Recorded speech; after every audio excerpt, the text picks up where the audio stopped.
Buenos días, continuando con las videoconferencias sobre la unidad 1 de la Cátedra de Biomateriales Dentales, vamos a hablar hoy sobre los materiales metálicos.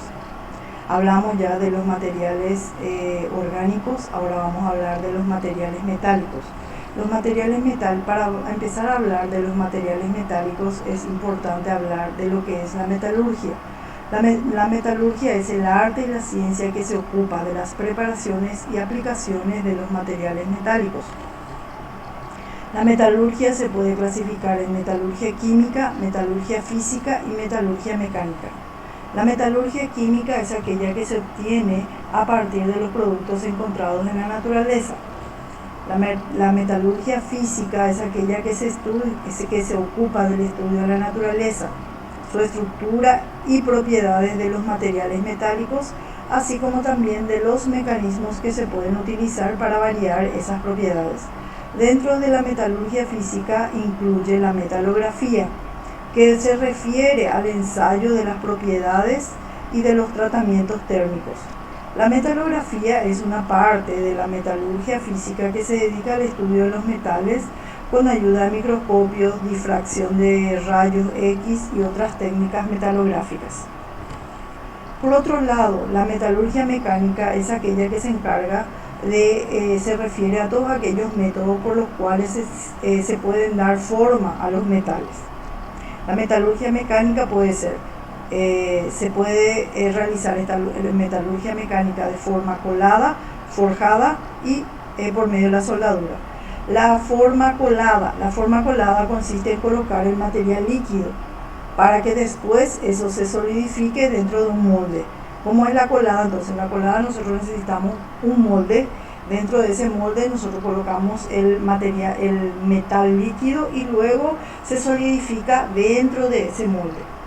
El forjado se obtiene mediante mediante deformación mecánica, golpes, dobleces, etc. Los doblados de alambre que se hacen en ortodoncia es un forjado, es un ejemplo de forjado. Y después tenemos la soldadura, que consiste en unir las partes metálicas. Vamos a hablar un poquitito sobre los metales y sobre su estructura. Los metales son elementos químicos que tienen ciertas características que lo identifican y lo distinguen de los elementos no metálicos. Se pueden utilizar tales como opacidad, conductividad térmica, eléctrica y otras para definir a los metales. Pero existen elementos como el carbono, sílice y boro que tienen ciertas características metálicas, pero no pueden considerarse como tales. ¿Qué es el metal entonces? El metal es todo elemento que en solución ioniza positivamente, dando lugar hacia iones positivos o cationes. ¿Y qué es el metaloide? Se refiere a ciertos elementos que no ionizan positivamente, pero que tienen características de metal, los cuales al ser mezclados con algunos metales dan combinaciones de mucha utilidad. Entonces, ¿qué diferencia va a haber entre metal y metaloide? Metal es todo elemento que ioniza en forma positiva. Y metaloide no ioniza en forma positiva, pero tiene ciertas características de metal. Vamos a hablar un poquitito ahora sobre la cristalización. ¿Qué es la cristalización? Es el proceso por medio del cual el metal pasa de su estado líquido a solidificarse. Para eso nosotros necesitamos una temperatura, que es la temperatura de solidificación o fusión. ¿Qué es la temperatura de solidificación o fusión? Entonces, es la temperatura por la cual nos permite llevar el metal del estado líquido a las primeras porciones de metal sólido.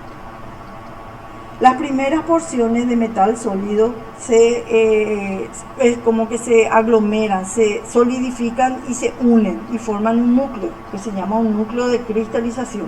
Y alrededor de ese núcleo de cristalización se forman los granos, el grano cristalino, que es cuando el metal ya ha solidificado por completo.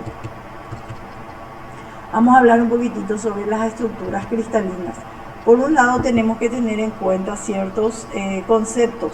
Ahora que nos va a ser muy importante a la hora de ir desarrollando esta unidad. Tenemos la estructura cristalina, reticulado espacial, nube electrónica y celdas unitarias. Ustedes ya Algunas de estas palabras ustedes ya habían escuchado anteriormente en otras unidades.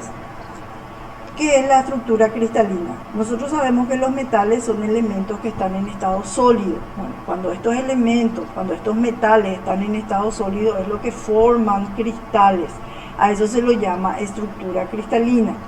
¿Cómo forman esos cristales? Esos cristales se forman con iones que llevan a la formación de un reticulado espacial. Entonces, ¿qué es la estructura cristalina? Entonces, la estructura cristalina se refiere a la formación de cristales. ¿Cómo se van a formar esos cristales? Con iones. Esos iones son los que llevan a la formación de un reticulado espacial. También se encuentra la nube electrónica. A ver, ¿qué era la nube electrónica? La nube electrónica nosotros hablamos cuando hablamos la primera unidad, ¿se acuerdan? La primera unidad donde hablamos de enlaces metálicos. Y la nube electrónica, ¿cómo se formaba? La nube electrónica se formaba mediante los electrones que quedaban libres. Porque en los enlaces metálicos se acuerdan que los iones liberaban electrones. Entonces esos electrones que se liberan en los enlaces metálicos es lo que forma la nube electrónica. Y las celdas unitarias se refiere a la ubicación de los iones en el reticulado espacial. Volvemos para atrás. ¿Qué era entonces estructura cristalina? Era la formación de cristales. El reticulado espacial se refiere a los iones que forman ese reticulado. Y esos iones, en la ubicación que van teniendo esos iones en el reticulado espacial, es lo que se conoce como celdas unitarias. Bueno, los metales, así como cuando nosotros hablamos de polímeros, dijimos que los polímeros podían tener ciertas estructuras. Así también los metales tienen ciertas estructuras. Esas estructuras son estructuras cristalinas y poseen diferentes tipos de propiedades, ya sean físicas o químicas. ¿Cuáles son esas estructuras? Tenemos la estructura cúbica, a cara centrada, a cuerpo centrado y hexagonal compacto. Ahí tenemos un esquema sobre la estructura de los metales. Las propiedades físicas y mecánicas de los metales dependen del tipo de estructura cristalina del que forman. En esta unidad también vamos a hablar del estado alotrópico. ¿Qué es el estado alotrópico? Es la capacidad que tienen los metales de cambiar su estructura cristalina al cambiar su temperatura. Acá vamos a hablar un poquitito sobre la curva de enfriamiento del metal. En la curva de enfriamiento del metal tenemos que del punto A al punto B hay un sobreenfriamiento. Del punto B al punto C empieza a solidificarse el metal. Del punto C al punto D hay una meseta. ¿Qué quiere decir eso? Que la temperatura más o menos se va volviendo uniforme. Y del punto D al punto E esa temperatura disminuye completamente para llegar a la temperatura ambiente. ¿Alguna pregunta, alguna consulta que tengan? Vamos a... cualquier pregunta, cualquier consulta que tengan sobre la tarea, vamos a ir respondiendo.